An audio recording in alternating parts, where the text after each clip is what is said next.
அண்ணா பல்கலைக்கழக மாணவி வன்கொடுமை வழக்கை எதிர்க்கட்சிகள் அரசியலாக்க பார்ப்பதாக திமுக எம்பி கனிமொழி தெரிவித்துள்ளார். ராஜா அண்ணாமலைபுரத்தில் நடைபெற்ற திமுக இளம்பெண்கள் பாசறை கூட்டத்தில் கனிமொழி பங்கேற்றார். அப்போது உரையாற்றிய அவர், பாலியல் வன்கொடுமை வழக்கில் பெண் ஏன் அங்கிருந்தார், அண்ணா என்று அழைத்திருந்தால் விட்டிருப்பாரே என்று பெண்களை குற்றம் சாட்டுகின்றனர் என்று கூறினார். தொடர்ந்து செய்தியாளர்களை சந்தித்த கனிமொழி, அண்ணா பல்கலைக்கழக விவகாரம் சமூகமே வெட்கி தலைகுனியும் சம்பவம் என்று குறிப்பிட்டார். நடவடிக்கை எடுத்த பிறகு போராடக்கூடிய ஒரு சூழல் இருக்கும் பொழுது எதிர்கட்சி அதை கையில எடுத்துக்கொண்டு அரசியலாக்கத்தான் பார்க்கிறார்கள்.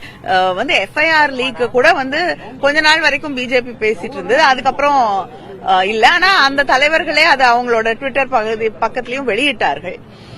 அது மிக தவறான ஒன்று. ஆனா அதற்கு காரணம் தமிழ்நாடு அரசு இல்லை.